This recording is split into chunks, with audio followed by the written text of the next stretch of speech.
pertama, kita siapkan alat dan bahan dan beri tanda centang pada kertas tabel pengamatan dengan mengamati alam sekitar. Berikut contoh yang pertama, yaitu ada pohon nangka.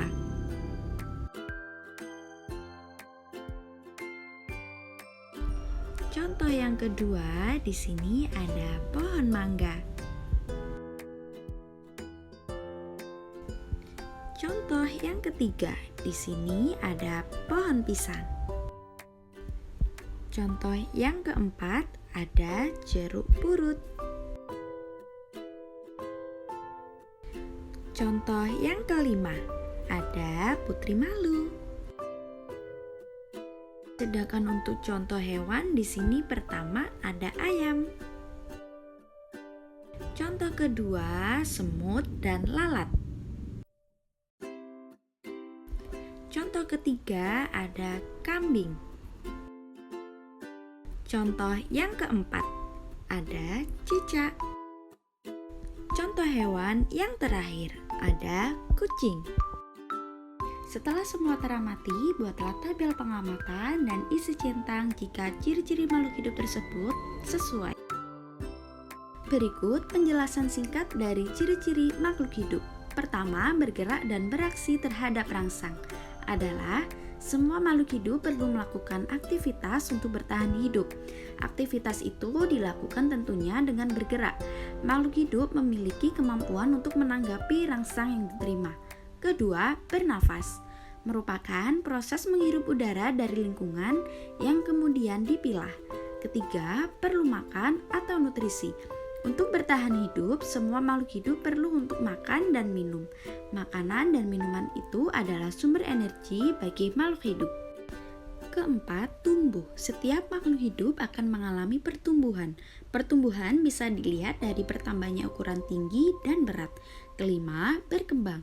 Semua makhluk hidup juga berkembang biak untuk memperoleh keturunan. Di hasil pengamatan dapat kita simpulkan, hewan dan tumbuhan adalah makhluk hidup yang memiliki ciri-ciri sebagai makhluk hidup. Makhluk hidup merupakan benda hidup yang selain memiliki ciri atau sifat sebagai benda, juga memiliki sifat atau ciri yang membedakan dari benda tak hidup. Selanjutnya kita membahas KP1, gerak pada tumbuhan putri malu. Siapkan alat dan bahan. Tujuan praktikum ini 1. Mengetahui gerak seismonasti pada tumbuhan putri malu. Kedua, mengamati gerak niktinasti pada tumbuhan putri malu. Pada kesempatan pertama, kita akan melakukan praktikum gerakan seismonasti di mana kita memberikan perlakuan sentuhan halus, sedang, kasar terhadap daun putri malu. Dapat kita perhatikan, pertama kita memberikan sentuhan halus.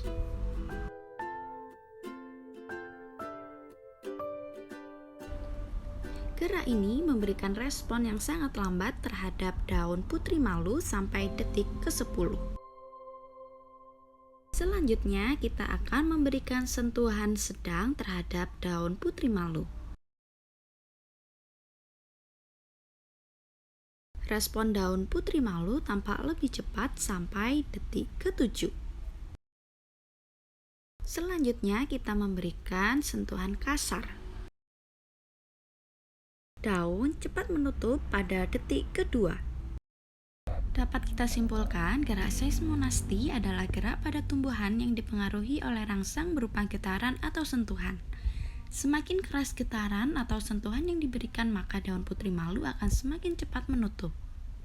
Selanjutnya kita beri gerak niktinasti dengan cara 1. Ditutup dengan kardus berwarna hitam. Yang kedua, biarkan pada tempat terbuka. Setelah menunggu 30 menit, respon daun putri malu yang ditutup tampak menutup, sedangkan putri malu yang dibiarkan secara terbuka tetap terbuka dan segar. Hal ini dapat kita simpulkan gerak niktinasti adalah gerak pada tumbuhan yang dipengaruhi oleh rangsang berupa gelap. Daun putri malu akan menutup jika ditempatkan di ruang gelap atau tidak bercahaya dan akan kembali mekar jika diberikan cahaya atau di ruang terbuka kembali. Selanjutnya, gerak geotropisme pada kacang merah. Pertama, kita siapkan kapas. Kita sobek-sobek-sobek, lalu kita gulung-gulung-gulung dan masukkan ke dalam botol aqua. Lakukan hingga setengah padat. Jika sudah selesai, selanjutnya kita masukkan kacang merah ke dalam botol aqua, tepatnya di bagian tepi kapas. Tujuannya, ketika berkembang, kita akan tetap bisa mengontrol pertumbuhannya. Lakukan pada botol berikutnya. Selanjutnya, kita beri air sedikit demi sedikit. Setelah terendam pada hari pertama, maka kulit kacang retak atau berkecambah. Hari kedua, akar mulai tumbuh. Di hari ketiga, akar dan batang mulai tumbuh. Di hari keempat, akar dan batang mulai tumbuh lebih panjang. Di hari kelima, kacang mulai tumbuh baik dan tumbuh tegak. Selanjutnya, saya beri label pada botol A dan botol B. Di posisi botol B, saya letakkan di posisi horizontal, sedangkan di botol A, saya letakkan di posisi vertikal. Di hari ke-6, tumbuhan sudah mulai tumbuh sempurna. Di hari ke-7, batang mulai tumbuh memanjang dan mengikuti arah sinar matahari. Peristiwa ini dinamakan fototropisme positif. Selanjutnya pada pot B, batang bergerak ke atas menjauhi tanah.